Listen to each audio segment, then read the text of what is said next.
Parlons d'iPhone et d'Android. Ça fait quelques années que je me tape des iPhone 6 et ils commencent à ne plus du tout être performants puisque ça fait longtemps qu'ils sont sortis. C'est donc tout naturellement que je me suis posé, que j'ai réfléchi et que je me suis dit qu'est-ce que j'allais prendre pour changer. Logiquement, vous allez me dire prends un iPhone, tu es dans la lignée iPhone, il faut que tu continues chez iPhone.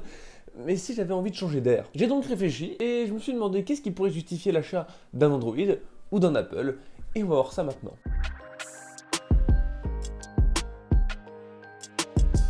Vous le savez, je le sais, elle le sait, tout le monde le sait, les iPhones coûtent cher. C'est simple, il suffit de voir l'iPhone XS Max en 512 Go qui coûte, attention, 1600 et quelques euros. Rendez-vous compte, 1600 euros pour un seul et unique produit. Mais alors, qu'est-ce qui peut justifier qu'un téléphone qui se vend si cher se soit écoulé à plus de 60 millions d'exemplaires en septembre 2018. Pour moi, ceci est explicable en 3 points. Tout d'abord, il y a une certaine reconnaissance. C'est simple, lorsque vous vous baladez dans la rue, à quel moment quand vous voyez un iPhone, vous vous demandez de quelle marque il s'agit ?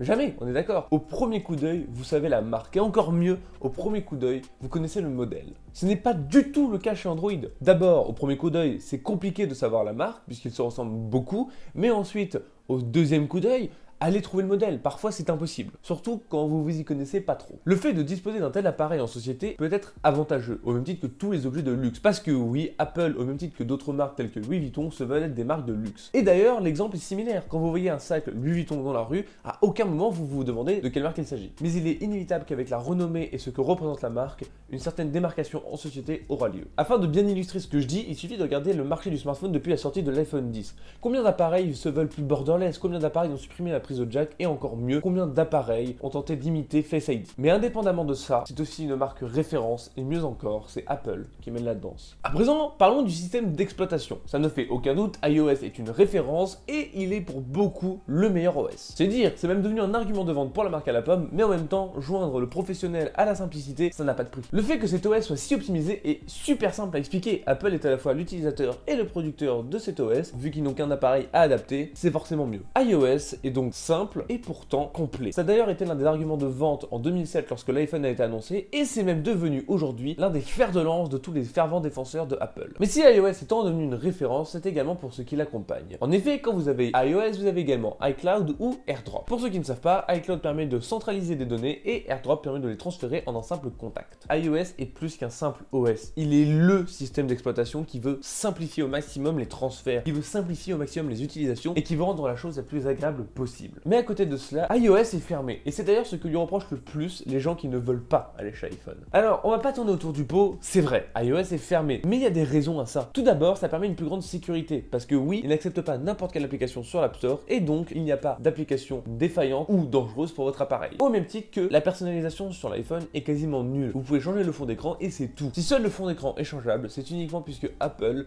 veut que son appareil soit accessible à tous. iOS ne se veut pas être un OS, il se veut l'OS de référence. Apple a réussi à joindre l'utile à l'agréable tout en restant simple. Parlons à présent du plus gros argument d'achat pour un iPhone, son écosystème. C'est simple, si vous avez un iPhone et que en plus de ça vous disposez d'une Apple Watch et de AirPods, l'achat est justifié. Mais si vous disposez en plus de ces deux appareils d'un Mac, d'un iPad, d'une Apple TV, d'un HomePod, et ben l'achat d'un iPhone est entièrement justifié. D'un simple 10 Siri, vous pourrez allumer votre télé ou mettre de la musique. D'un simple contact, vous allez pouvoir transférer à votre iPad et votre Mac des données sur votre téléphone. En ouvrant tout simplement votre boîtier de AirPods, vous allez connecter ces derniers à votre téléphone. Apple se veut fonctionner en groupe, là où Android se veut individuel. Selon moi, le fait de pouvoir gérer une telle quantité d'objets à partir de son téléphone justifie l'achat de ce téléphone. En revanche, si vous souhaitez juste un téléphone pour téléphoner, l'achat d'un iPhone n'est pas forcément justifié. Parlons à présent d'un autre milieu, le milieu professionnel. Prenons un exemple tout simple. Mon père travaille depuis plus de 25 ans avec des Apple. Il s'est habitué à un confort et une simplicité qu'il ne retrouvera pas chez Windows par exemple. Mais alors, pour lui, serait-il justifiable et surtout justifié de changer son iPhone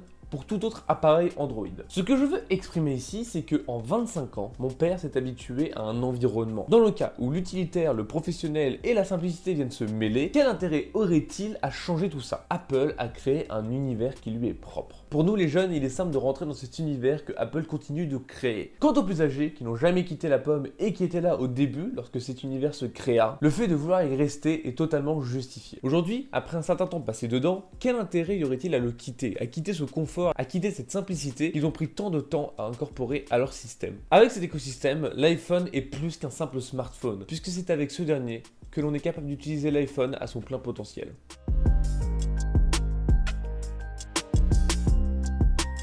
Parlons à présent des Android. C'est simple, Android est totalement différent d'Apple. Et c'est d'ailleurs pour ça qu'on choisit l'un ou l'autre. Ils sont différents que ce soit en OS, en accessoires ou même en prix. Les 3 raisons justifiant l'achat d'un iPhone étant faites, parlons à présent des Android. Mais alors, pourquoi acheter un Android plutôt qu'un iPhone? Pareil, on va traiter ça en 3 raisons. La diversité qu'Android offre. C'est simple, j'ai commencé la vidéo en parlant de l'iPhone et de son prix. Autant chez Apple, le prix peut en refroidir plus d'un. Moi d'ailleurs, je ne me verrai jamais mettre 1600 € avant d'être milliardaire dans un téléphone.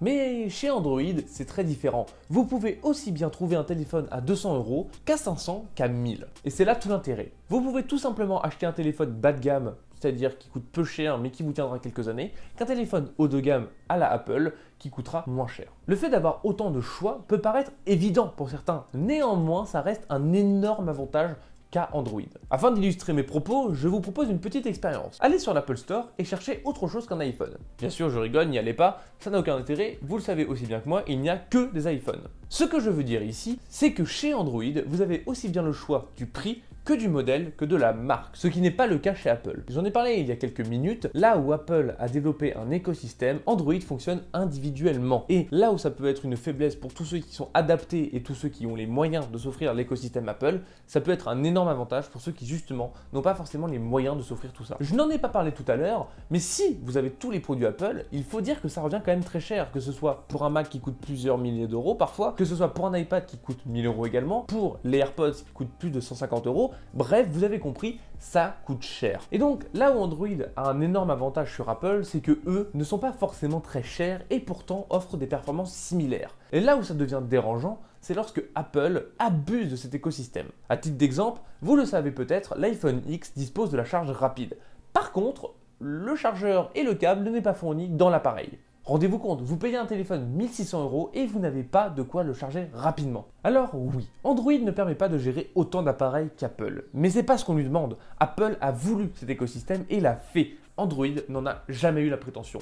Et je pense que jamais ils ne tenteront de développer un tel écosystème car il n'y a tout simplement aucun intérêt à le faire. Si vous voulez métaphoriser ce que je suis en train de dire, Apple serait un McDo tandis que Android serait un Subway. Parlons à présent du système d'exploitation. Alors oui, on en a déjà parlé chez Apple, mais c'est pas du tout pareil chez l'un et chez l'autre. Le problème majeur, selon moi, de l'OS de chez Android, c'est qu'il doit s'adapter à tous les appareils. En effet, étant donné qu'il y a aussi bien des LG que des Samsung que des Huawei, bah forcément l'OS doit être adapté aux 3 et ça le rend parfois beaucoup moins utilisable que iOS. Mais alors, en quoi est-ce un avantage, me direz-vous? Eh bien c'est simple. Tout d'abord, l'OS a énormément évolué. Aujourd'hui, il n'est peut-être pas toujours le même pour tous les appareils Android, néanmoins ils sont optimisés et à cela vient s'ajouter une énorme part de personnalisation. J'en parlais tout à l'heure, Apple a énormément fermé son OS et pour des raisons qui lui est propre. Cependant, Android a fait le choix inverse d'ouvrir au maximum son OS.